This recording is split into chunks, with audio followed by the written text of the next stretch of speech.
একটা বিড়ালকে বেঁধে রেখেছিল এক মহিলা, খাবার দেয় নাই, কষ্ট দিয়েছে। একটা বিড়ালকে খাবার না দিয়ে কষ্ট দেওয়ার কারণে এই মহিলাকে আল্লাহ পাক জাহান্নামে পাঠিয়েছে। এরকম কত ঘটনা আছে, এই ঘটনাগুলো হাদিসের পাতায় বর্ণিত আছে। কোরআনে কি বলছে দেখুন। কোরআনের আমি কয়েকটা পয়েন্ট আপনাদেরকে খালি বলছি, এটা নিয়ে আমি সকালে ভাবছিলাম।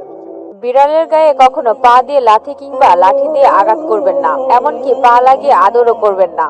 মনে রাখবেন, বিড়াল একমাত্র মাংসাশী প্রাণী যাকে আমাদের নবী সাল্লাল্লাহু আলাইহি সাল্লাম তার গায়ে হাত বুলিয়েছিলেন, কোলে বসিয়েছেন। বিড়াল সেই প্রাণী যে পবিত্র গিলাফে পা লাগিয়ে ঘুমায়। বিড়াল সেই প্রাণী যার জন্য মক্কার মুসল্লিগণ কাতার ভেঙে দাঁড়ায়, তাও তাকে স্থান থেকে উঠায় না। বিড়াল সেই প্রাণী যাকে পানি পান করার জন্য মক্কায় আলাদা লোক নিয়োগ করা হয়। বিড়াল সেই প্রাণী যার মুখ লাগানো এঁটো খাদ্য মা আয়েশা মুখে নিয়েছেন। বিড়াল সেই প্রাণী যার জিহ্বা দ্বারা চাটা পানিতে আল্লাহর হাবিব নবী কারীম সাল্লাল্লাহু আলাইহি ওয়াসাল্লাম ওযু করেছেন। বিড়ালকে সরাসরি হত্যা করা কিংবা অনাহারে রেখে মেরে ফেলা হারাম, এর কারণে জাহান্নামে যেতে হবে।